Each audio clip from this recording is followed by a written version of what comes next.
ஒரு நிமிஷம், நீங்க கார் இல்லனா ஆட்டோ எதுல போனாலும் எந்த ஒரு கமிஷனுமே இல்லாம டைரக்டா டிரைவர் கிட்ட அமௌண்ட் கொடுக்கலாம்னு சொன்னா நம்புவீங்களா? சத்தியமா நம்ப மாட்டீங்க தானே? நானும் அப்படிதான் நம்பல. ரீசெண்டா கலையரங்குல நடந்த நம்ம யாத்திரை பிரான்ச்சுக்கு தாங்க நான் போயிருந்தேன். அங்க என்ன சொன்னாங்கன்னா, இனிமே திருச்சியில எந்த ஒரு கமிஷனுமே இல்லாம இந்த ஒரு ஆப்ல என்ன அமௌண்ட் காமிக்குதோ அதே அமௌண்ட் நீங்க டிரைவர் கிட்ட கையிலேயே கொடுக்கலாம். நான் அதை நம்பாம லான்ச் பண்ண இந்த 1 வீக்ல 3 டைம்ஸ் நம்ம யாத்திரையில புக் பண்ணி போயிருந்தாங்க. 3 டைம்ஸ்மே நான் டிரைவர் கிட்ட அமௌண்ட் கையில கொடுத்துட்டாங்க. அவங்க எந்த வித எக்ஸ்ட்ரா சார்ஜஸ் எதுவுமே அவங்க கேட்கலங்க. அதுல ஒரு டிரைவர் சொன்னதை நீங்களே கேளுங்களே. 100% உண்மைதாங்க. நம்ம யாத்திரைன்றது வந்து கமிஷனே கிடையாது. என்னன்னா எங்களுக்கு இப்ப ரொம்ப திருப்தியா ஒன்று கொடுத்துருக்காங்க அப்படின்னா, மற்ற கார்பரேட் கம்பெனில கொடுக்குற ட்ரிப்புக்கு 20 ரூபா 30 ரூபா சார்ஜஸ்லாம் எக்ஸ்ட்ரா வருது. ஃபுல்லாவே நிறைய நண்பர்கள்லாம் இன்னைக்கு ஃபுல்லா நம்ம யாத்திரை மட்டும் தான் ஓட்டிட்டு இருக்காங்க. நம்ம யாத்திரையில பாத்தீங்கன்னா 0% கமிஷன்ல பண்ணிட்டு இருக்காங்க. இது எங்களுக்கு ரொம்ப பெனிஃபிட்டா இருக்கு. எக்ஸ்ட்ரா காசும் இல்லாம கஸ்டமருக்கும் நாங்க நிறைய வந்து ரெஃபர் பண்ணிக்கிட்டே இருக்கோம். நம்ம யாத்திரையில மட்டும் பயன்பெறுங்க அப்படின்னு சொல்லி. ஏன்னா எங்களுக்கு வந்து எந்த கம்பெனில வந்து நிறைய சப்போர்ட் வந்து பண்ணி கொடுக்குறாங்களோ அவங்களுக்கு நாங்க திருப்தியான முறையில ப்ராப்ளம் இல்லாம வாடிக்கையாளருக்கு சந்தோஷமா நாங்க வந்து இந்த சலுகை கொடுத்துட்டு இருக்கோம். அப்படின்றப்ப நம்ம யாத்திரையில வந்து 100% கமிஷனே கிடையாது. கஸ்டமர் வந்து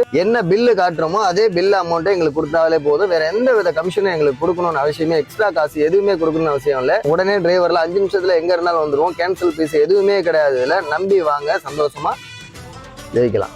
அப்புறம் நாங்க ஸ்கிரீன்ல தெரிய இந்த ஒரு QR கோட் ஸ்கேன் பண்ணி இப்பவே நம்ம யாத்திரை ஆப்பை இன்ஸ்டால் பண்ணுங்க. இது மாதிரி மோர் அப்டேட்ஸ்க்கு நம்ம திருச்சி ஹாட் சிட்டி பேஜை மறக்காம ஃபாலோவும் பண்ணிக்கோங்க.